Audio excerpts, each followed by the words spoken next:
전투력 재판관입니다. 오늘의 재판 대상은 프란시스 은가누와 오타니 쇼헤이. 오타니는 야구 배트를 들고 있습니다. 이 대결에서 중요한 건 누가 먼저 반응을 강요당하느냐입니다. 사람들이 먼저 떠올리는 장면부터 정리합니다. 검도 숙련자와 MMA 선수의 대결. 검도 수련자는 거리에서 압도합니다. 백스텝, 그리고 머리, 그 훈련을 수천 번 반복한 사람입니다. 하지만 야구 배트는 죽도보다 훨씬 무겁습니다. 그리고 오타니는 스텝을 밟아 싸우듯 휘두르는 사람은 아닙니다. 야구 배트의 사거리는 깁니다. 은가누의 펀치는 짧습니다. 그래서 은가누는 배트 사거리 밖에 머뭅니다. 섣불리 들어오지 않습니다. 왜냐하면 은가누는 압니다. 머리에 맞으면 끝난다.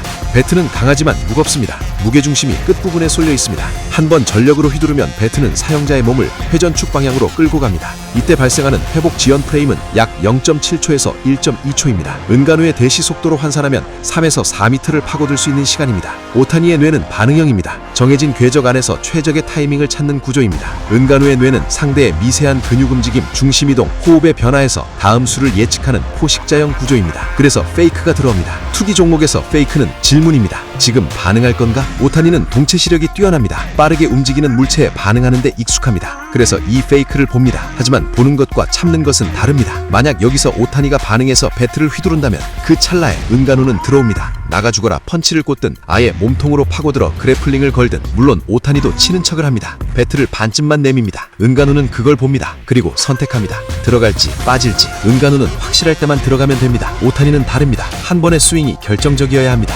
타이밍이 어긋나면 위험해지는 쪽은 오타니입니다. 이 심리 구조에서 주도권은 파이터에게 있습니다. 은가누가 얼굴을 가리고 들어오는 선택, 팔이 부러질 수 있습니다. 하지만 그 순간 팔 하나를 잃은 은가누, 배트를 쓸 수 없는 오타니. 이건 격투 종목입니다. 근접 격투, 더티복싱. 만약 오타니가 검도 숙련자였다면 여기서 가정을 하나 더합니다. 오타니가 검도 숙련자였고 무기 운용에 스텝과 거리 훈련이 되어 있었고 근접 격투도 조금이라도 배웠다면 그 경우에만 오타니의 승률이 미약하게 상승합니다. 판결. 프란시스 은가누 승리 확률 약 65%. 페이크 숙련, 거리 계산 능력, 헛스윙 후 침투 성공. 오타니 쇼헤이 승리 확률 약 35%. 초기 스윙, 정확 적중, 페이크에 반응하지 않는 강철 멘탈, 관자, 무릎 등 치명 부위 선타.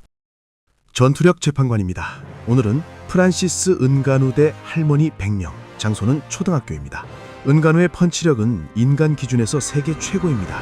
인간이면 맞는 순간 리타이어입니다. 할머니들은 체구가 작고 내구도도 약합니다. 격투 수련도 없습니다. 은가누의 펀치를 피한다는 건 요행에 가깝습니다. 여기까지만 보면 이 싸움은 너무 쉽습니다. 그래서 위치를 봐야 합니다. 은가누가 계단 위에 자리를 잡습니다. 여기서 한두 명이 맞고 떨어집니다. 문제는 이 떨어짐입니다. 떨어지는 순간 그 사람은 장애물이 됩니다. 뒤에서 올라오던 사람들이 엉킵니다. 100명이 있어도 실제로 은가누에게 닿는 건 앞에 한두 명입니다. 이 구간에서는 은가누가 거의 맞지 않습니다. 다음은 복도나 통로입니다. 폭이 좁고 뒤가 열려있는 공간. 여기서 은가누는 백스텝만 밟아도 됩니다. 한 명 접근, 펀치, 다시 한 발 뒤, 또 한 명. 이 구간은 리듬 싸움입니다. 문제는 한 방에 안 나가 떨어진 경우입니다. 아주 드물지만 완전히 쓰러지지 않고 아래쪽으로 파고 들어오는 할머니. 은가누의 다리를 잡습니다. 은가누는 넘어지면 안 됩니다. 싸움이 길어집니다. 피가 나옵니다. 체액이 떨어집니다. 미끄러져서 균형이 흔들립니다. 뒤가 뚫린 공간이라는 건 돌아 들어올 수 있다는 뜻이기도 합니다. 측면이나 뒤로 돌아서 은가누를 포위하기 시작하면 이제 처리 속도보다 접근 속도가 빨라집니다. 이때부터는 몸을 돌릴 체력이 남아있느냐의 문제입니다. 초등학교는 모든 게 작습니다.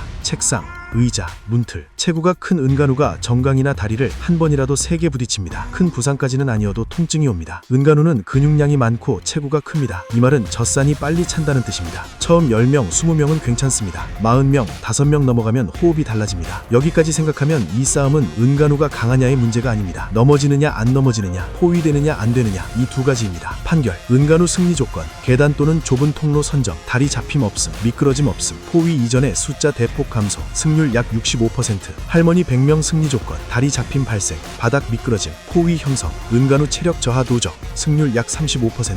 넘어지는 순간, 그때부터는 아무리 강해도 의미가 없어지는 구조입니다. 전투력 재판관입니다. 오늘의 대결 대상은 프란시스 은가누.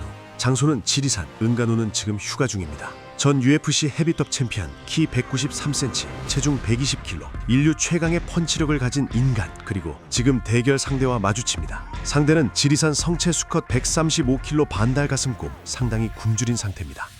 은가누의 리치 211cm, 곰은 몸집을 키우고 위협 신호를 보냅니다. 그리고 전진합니다. 이 찰나가 유일한 갈림길입니다. 은가누의 주먹이 관자놀이나 코에 정확히 꽂히면 뇌진탕 혹은 전이 상실. 하지만 조금이라도 비껴가면 상황은 즉시 바뀝니다.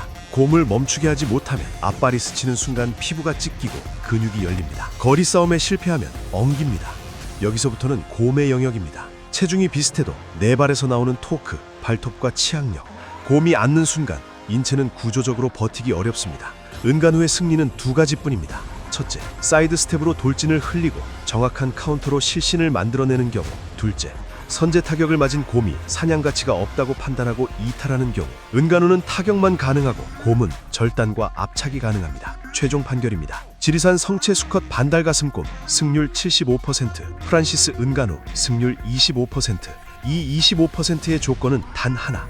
곰의 발톱에 닿기 전에 주먹이 먼저 정확히 꽂힐 것. 그 조건이 충족되는 순간 인류 최초 맨손으로 곰을 KO시킨 인간이 탄생할 수도 있습니다. 전투력 재판관이었습니다.